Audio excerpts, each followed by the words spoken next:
il faut travailler en réseau. Parce que les adversaires auxquels nous faisons face, c'est des puissances d'argent, des puissances d'armes. On ne pourra jamais les battre sur leur propre terrain.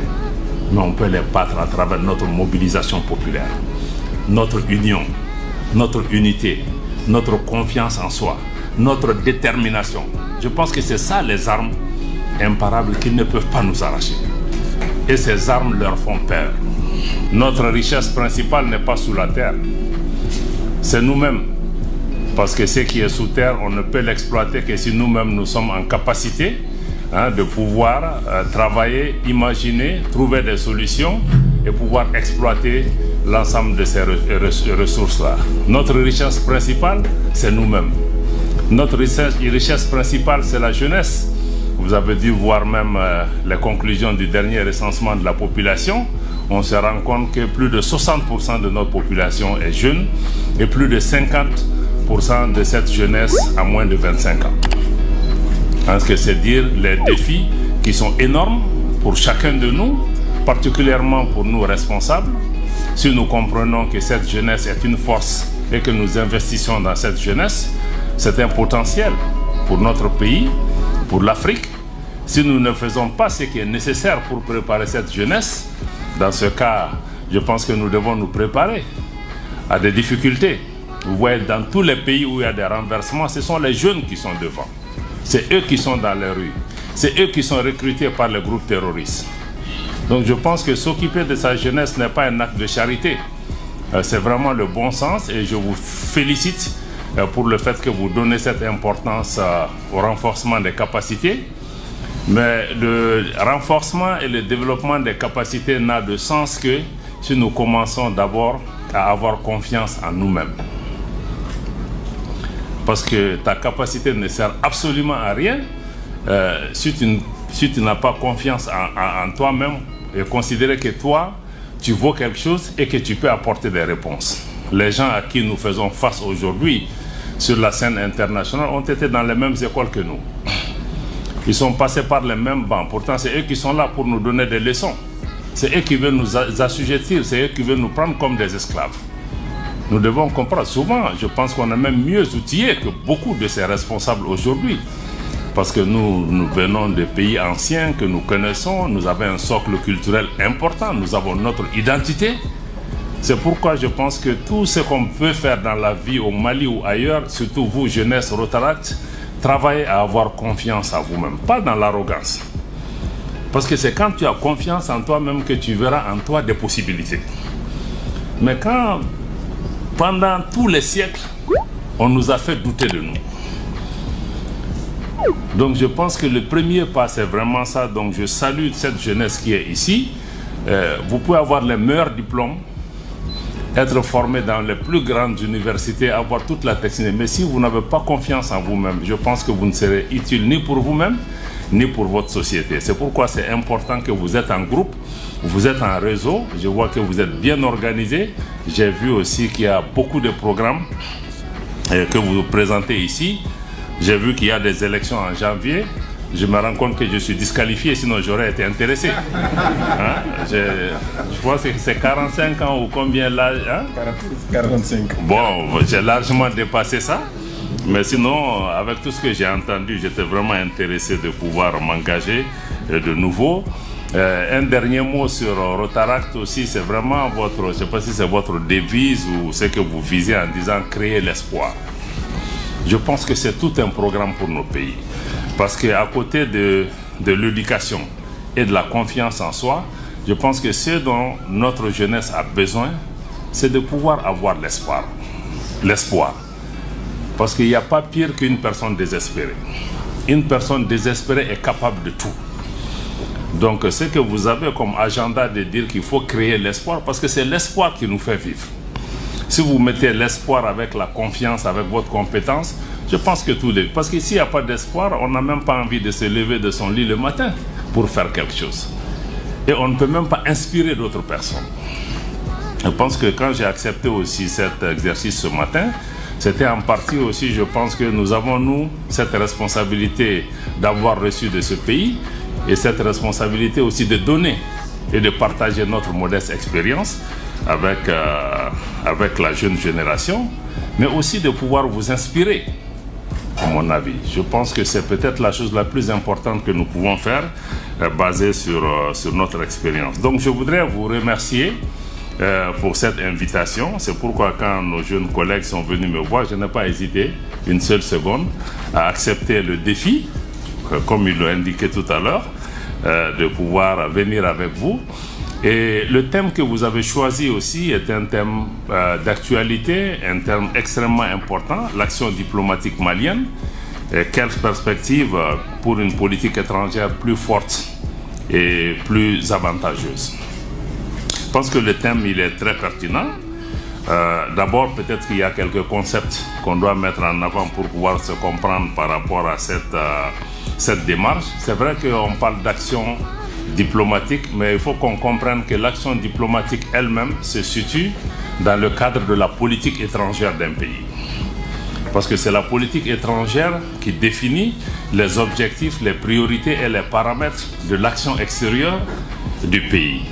Et l'outil diplomatique et les diplomates sont là pour mettre en musique cette politique étrangère. Vous entendez beaucoup de gens dire le chef de la diplomatie. Oui, c'est le chef de la diplomatie est celui qui met en musique. Mais le président de la République ou le président de la transition, dans notre cas particulier, c'est lui le chef de la politique extérieure et de la politique étrangère.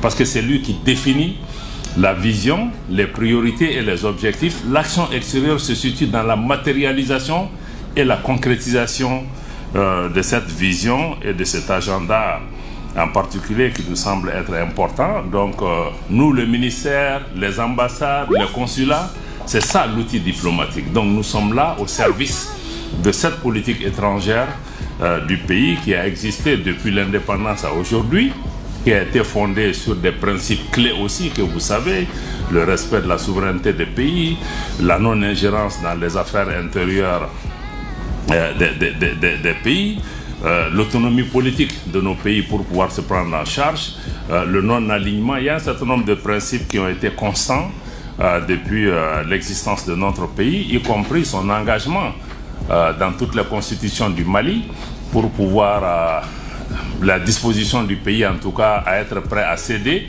tout ou partie de sa souveraineté pour la réalisation de l'unité africaine.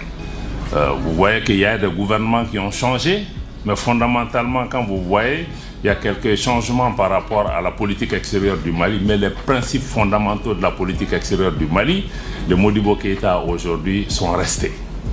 Et nous continuons tous à nous battre. Naturellement, chaque gouvernement mettra l'accent sur une ou deux choses prioritaires pour pouvoir avancer, mais les socles principaux n'ont pas été remis en question. Donc avec cette clarification, je pense que nous comprenons à peu près le choix de votre thème qui cadre parfaitement aussi avec la vision des autorités actuelles d'avoir une politique étrangère qui soit plus forte, mais qui soit aussi à la fois plus combative, parce que nous sommes dans un contexte géopolitique particulièrement tendu, avec des antagonismes, des politiques de domination ici et là, qui exigent aujourd'hui que nous nous battions pour pouvoir avoir cet espace, nous nous battions pour être respectés. Parce que c'est ça aussi la dimension essentielle que nous essayons de mettre en avant. Et aujourd'hui, la vision de la transition, la vision de son Excellence le colonel Assimi Goïta, président de la transition, et de l'ensemble des membres du gouvernement, comme ceux qui nous ont précédés certainement, peut-être que nous le faisons différemment, est vraiment de placer les intérêts du Mali et les intérêts des Maliennes et des Maliens au cœur de notre action diplomatique. Je pense que ça, on peut nous dire que ce n'est pas nouveau, mais aussi quand vous choisissez une priorité, je pense que nous avons la déterminée d'assumer ces choix. Parce que quand tu dis que tu mets les Maliennes, les Maliens au cœur de ça, tu rentres aussi immédiatement en contradiction avec un certain nombre d'intérêts. Vous savez, dans la diplomatie, on dit pays amis, pays frères, etc. Bon, on dit ça c'est le langage diplomatique pour paraître assez bien sien. Mais dans les relations internationales, il n'y a pas d'amitié en tant que telle. Chaque pays ne défend que des intérêts. On peut avoir des amis dans le sens où ce sont des alliés pour atteindre un certain nombre d'objectifs. Donc je pense que ça, il faut que nous gardions ça vraiment à l'esprit. Donc l'action internationale est marquée, ce n'est pas le droit international qui préside à l'action des États essentiellement. Ça aurait dû être le droit. Mais malheureusement, vous voyez aujourd'hui, dans certains cas, c'est les rapports de force. Au-delà des rapports de force, c'est même la force. Souvent la force brutale, militaire, qui est utilisée pour assujettir les pays et les peuples. Et souvent, c'est ceux qui prétendent être des nations démocratiques, des nations qui ont inventé les droits de l'homme, c'est eux qui utilisent souvent ces moyens d'assujettissement. Donc, la scène internationale ou les rapports entre États, souvent, ça ressemble à de la jungle pour laquelle on met peut-être tout le maquillage nécessaire pour que ça paraisse moins violent. Mais c'est très violent. Très violent. Ça, il faut que nous soyons conscients de cela. Et nous, aujourd'hui, l'action diplomatique du Mali, c'est aussi comment faire en sorte que nous puissions davantage... en fait, le rôle essentiel aussi, parce que la diplomatie, comme vous, si vous voyez aussi la liste du gouvernement, on parle de domaine de souveraineté. Et la diplomatie et les relations internationales font partie de ça, parce que par essence, l'action diplomatique permet d'affirmer la souveraineté d'un pays. C'est pourquoi quand on est indépendant, on dit que le pays a accédé à la souveraineté internationale. Ça veut dire que vis-à-vis des autres pays, vous leur disiez que ici, c'est chez moi, c'est moi le maître, c'est nous qui décidons de ce qui nous concerne. Et vous devez nous respecter par rapport à ça. Je pense que c'est ça, la souveraineté. Et il y a beaucoup de... Ça paraît évident, mais il y a beaucoup de pays qui n'acceptent pas que nous décidions pour nous-mêmes. Ils mettent la forme pour qu'on fasse semblant que c'est nous qui décidons. Or, c'est eux qui viennent mettre dans notre bouche ce que nous devons dire, qui vont dans le sens de leur intérêt. Donc, la diplomatie par essence est le mode d'affirmation de la souveraineté d'un pays. Encore une fois, je vous dis, c'est des rapports de force. Chaque fois que tu veux affirmer ta souveraineté, tu as d'autres forces contraires. Supposez sur le plan économique, tu as des ressources naturelles dans ton sous-sol qui intéressent ces puissances. Si toi, tu veux exercer ta souveraineté sur ces ressources, or, ils ont bâti toute leur politique, toute leur économie, toute leur politique de puissance sur les ressources qui sont à tes pieds. Ils ne vont pas te laisser exercer ta souveraineté là-dessus. Parce qu'ils pensent même que c'est pour eux, mais que toi, tu es peut-être le gardien.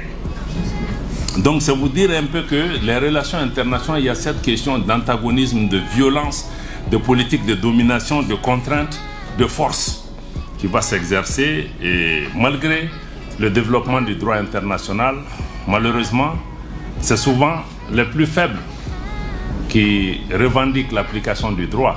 Mais je crois que les grands ont besoin du droit comme prétexte pour légitimer leur puissance. Ils ne sont pas vraiment des états de droit en tant que tels. Donc ça, je voulais peut-être dire ça un peu. C'est pourquoi... sur le chapitre de la souveraineté encore, c'est pourquoi quand vous regardez aujourd'hui, nous, Mali, après plus de 10 ans qu'on a passé avec pratiquement, le pays a été presque un laboratoire, tout a été ici au Mali. Nous avions toutes les organisations internationales, nous avons tous les partenaires, nous avons tous les pays, nous avons presque toutes les armées du monde qui étaient représentées au Mali. Pendant 10 ans, ça n'a pas donné les résultats escomptés. Et pendant ces 10 ans, presque, on peut dire que notre souveraineté a été bafouée. Parce que d'autres sont venus, ont essayé d'imposer des politiques de domination, d'assujettissement pour pouvoir imposer leur agenda. Si ça avait marché, peut-être qu'on ne serait pas là en train d'en parler. Si nous sommes là en train d'en parler, c'est que le Mali a estimé qu'après 10 ans, il fallait changer de fusil d'épaule et qu'il faut réaffirmer notre souveraineté pour pouvoir avancer. C'est même peut-être même un échec que plus de 60 ans après les indépendants, nous soyons encore là à parler de souveraineté. On n'aurait pas dû être là. Mais si nous en parlons, surtout nous, pays francophones, parce que vous voyez que le débat n'est pas là pour la plupart des pays anglophones. C'est les pays francophones qui sont sous une chape de plomb, qu'on n'a pas laissé grandir, qui sont restés d'éternels adolescents, qui cherchent à se relever, on les tape sur la tête pour pouvoir les maintenir sous domination. C'est ce que vous voyez au quotidien. Je pense que c'est pourquoi nous avons estimé que tout ce que nous voulons faire, bâtir notre armée, reprendre en main notre... Freeze, ice, Jesus, Christ, sneakers,